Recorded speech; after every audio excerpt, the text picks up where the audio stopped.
Hello বন্ধুরা, কেমন আছো সবাই? আজ আমরা জানবো জুপিটারের ভেতরে প্রতিনিয়ত ঘটে যাওয়া কিছু রহস্য ও অদ্ভুত ঘটনা নিয়ে।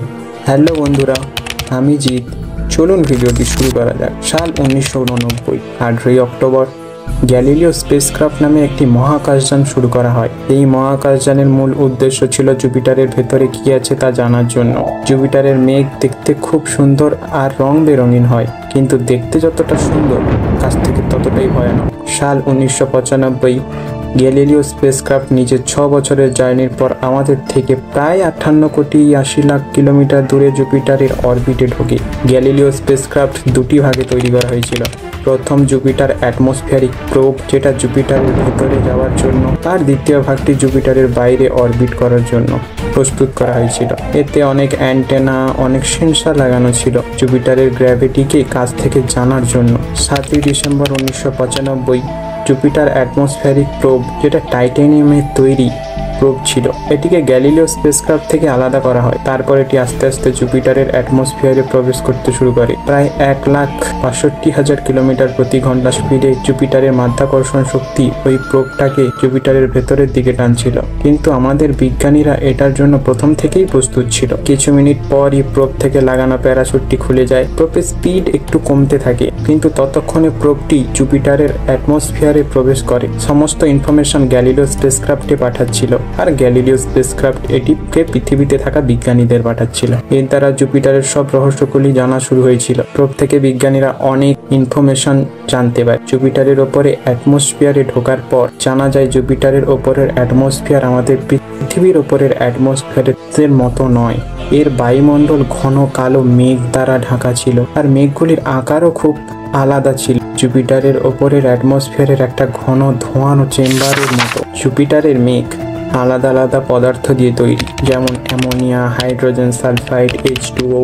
হ্যাঁ, জুপিটারের অ্যাটমসফিয়ারেও জলের মেঘ আছে, আর এই মেঘ দিয়ে জলও পড়ে। কিন্তু এই জল যায় কোথায়? তাহলে কি জুপিটারের ভেতরে সমুদ্র আছে? এর খোঁজ আমরা আরো ভেতরে গেলেই জানতে পারবো। আস্তে আস্তে আমরা যত ভেতরে যেতে থাকবো, তেমনি আস্তে আস্তে তাপমাত্রা বাড়তে শুরু করবে। তাপমাত্রা আমাদের সহ্য ক্ষমতার থেকে অনেক বেশি এখন।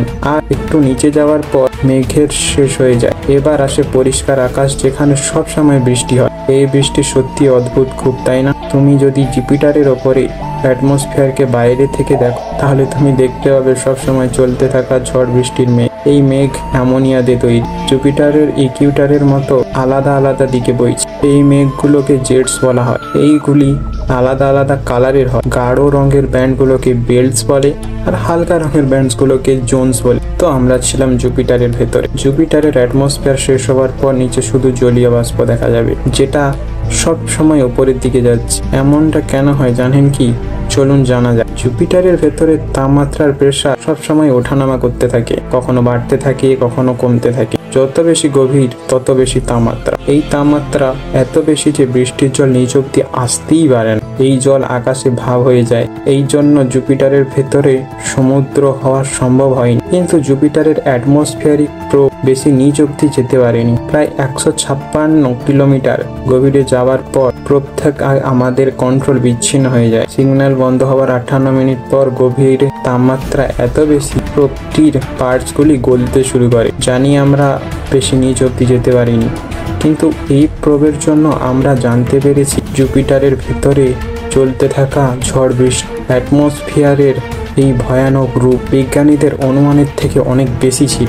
বিজ্ঞানীরা ভেবেছিল জুপিটারের ভেতরে চলতে থাকা ঝড় 350 কিলোমিটার পার ঘন্টা স্পিডে চলে, কিন্তু ওই প্রোবের থেকে দেওয়া ডাটা থেকে জানা যায় এই ঝড়ের গতি 350 থেকে 600 কিলোমিটার পার ঘন্টায় প্রায়। গ্যালিলিও স্পেসক্রাফটের দ্বারা আমরা জুপিটারের কিছুটা ভেতর অব্দি যেতে পেরেছিলাম, আর আমরা এটা জানতে পারি জুপিটারের ভেতরের অ্যাটমসফিয়ার শেষ হলে শুরু হয় একটি লিকুইড কোর। টেম্পারেচার প্রায় 9700 ডিগ্রি সেলসিয়াস। যদি ভিডিওটি ভালো লেগে থাকে অবশ্যই কমেন্ট সেকশনে জানাবেন। দেখা হচ্ছে নতুন কোনো এপিসোড নিয়ে। ততক্ষণের জন্য